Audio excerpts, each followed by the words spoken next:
പണ്ഡിതനും ബ്രാഹ്മണനുമായിരുന്ന ശിവഗുരുവിനും ആര്യാമ്പയ്ക്കും വിവാഹം കഴിഞ്ഞ് കുറേ നാളുകളായിട്ടും കുട്ടികളില്ലായിരുന്നു.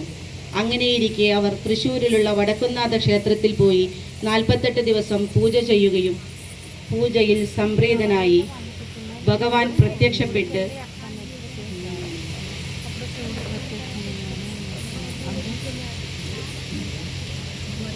എന്തു വരമാണ് അങ്ങേക്ക് വേണ്ടതെന്ന് ചോദിച്ചു. എനിക്ക് ഒരു പുത്രനെ ലഭിക്കണമെന്ന് ശിവഗുരു പറഞ്ഞു.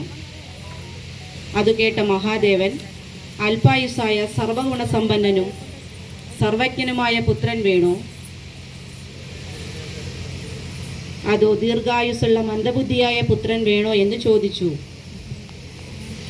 അത് കേട്ട ശിവഗുരു തനിക്ക് അല്പായുസായ സർവഗുണസമ്പന്നനും സർവജ്ഞനുമായ പുത്രൻ മതി എന്ന് ആവശ്യപ്പെടുകയും ഭഗവാന്റെ അനുഗ്രഹം ലഭിക്കുകയും ചെയ്തു. തഥാസ്തു.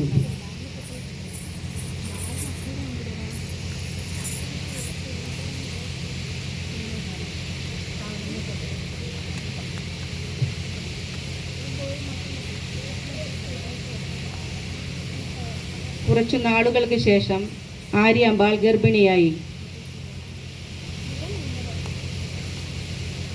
അവർ ഒരാൺകുഞ്ഞിന് ജന്മം നൽകി. അവർ ആ കുഞ്ഞിനെ ശിവഭഗവാന്റെ ബഹുമാനാർത്ഥം ശങ്കരൻ എന്ന പേര് നൽകി.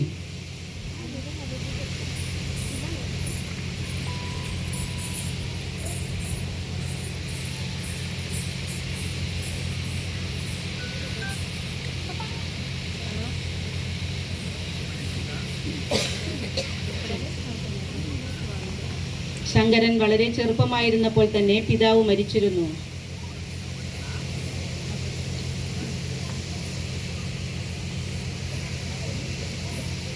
ശങ്കരൻ കുഞ്ഞായിരിക്കുമ്പോൾ തന്നെ സന്യാസ ജീവിതം നയിക്കണമെന്നായിരുന്നു ആഗ്രഹം. ഒരിക്കൽ ശങ്കരൻ അമ്മയോട് ആ ആഗ്രഹം പറഞ്ഞു. അത് കേട്ട ആര്യാമ്പ അതിന് താൻ സമ്മതിക്കില്ലെന്നറിയിച്ചു.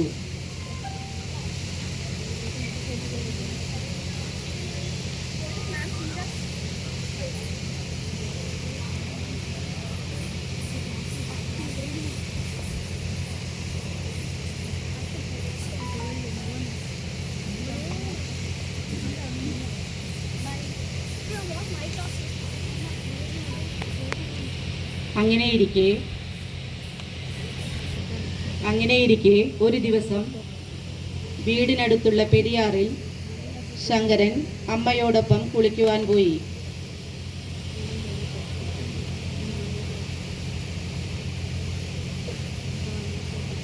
ശങ്കരൻ പുഴയിലിറങ്ങി കുളിക്കുന്നതിനിടയിൽ ഒരു മുതല കാലിൽ കടിക്കുകയും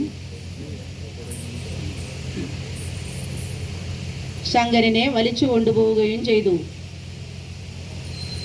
അത് കണ്ടുകൊണ്ട് നിന്ന ശങ്കരന്റെ അമ്മ തൻ്റെ മകനെ രക്ഷിക്കുവാൻ വഴിയൊന്നും കാണാഞ്ഞ് വിലപിക്കുവാൻ തുടങ്ങി. തനിക്ക് ഈ അവസരത്തിലെങ്കിലും സന്യാസിയാകുവാൻ അനുവാദം തരണമെന്നും അങ്ങനെ മരിക്കുവാനുള്ള തൻ്റെ ആഗ്രഹം സഫലീകരിക്കണമെന്നും ശങ്കരൻ മാതാവിനോട് അപേക്ഷിച്ചു. ശങ്കരന്റെ വാദങ്ങൾ അംഗീകരിച്ച മാതാവ് സന്യാസത്തിനുള്ള അനുവാദം നൽകി. തുടർന്ന് സന്യാസദീക്ഷ ഏറ്റുവാങ്ങിയ ശങ്കരനെ വിട്ട് മുതല പ്രത്യക്ഷമായി. മുതലയുടെ രൂപത്തിൽ അവിടെ വന്നത് മയനം കഴിഞ്ഞ് 5-ാം വയസ്സിൽ ഗുരുകുല വിദ്യാഭ്യാസം ആരംഭിച്ചു.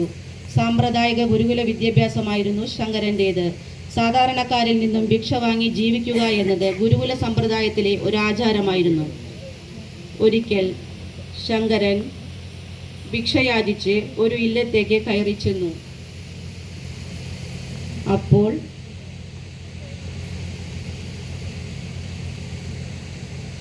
അവിടെ ഒരു അന്തർജനം മാത്രമേ ഉണ്ടായിരുന്നുള്ളൂ. ഭിക്ഷയാചിച്ചു വന്ന തേജസ്വിയായ ബാലനെ കണ്ട് ആ അന്തർജനം ആകെ പരിഭ്രമിച്ചു. വീട് മുഴുവൻ അരിച്ചുപെറുക്കി. അവസാനം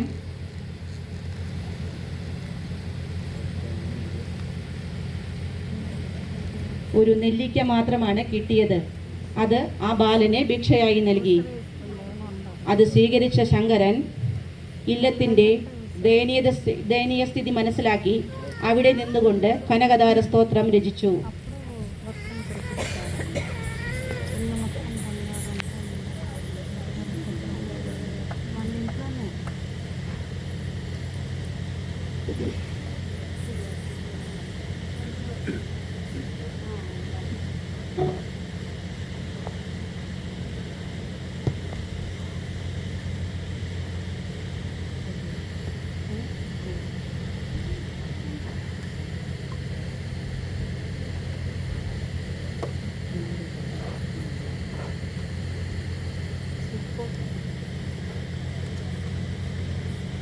ഭരണം പ്രമാണം അംഗീകൃത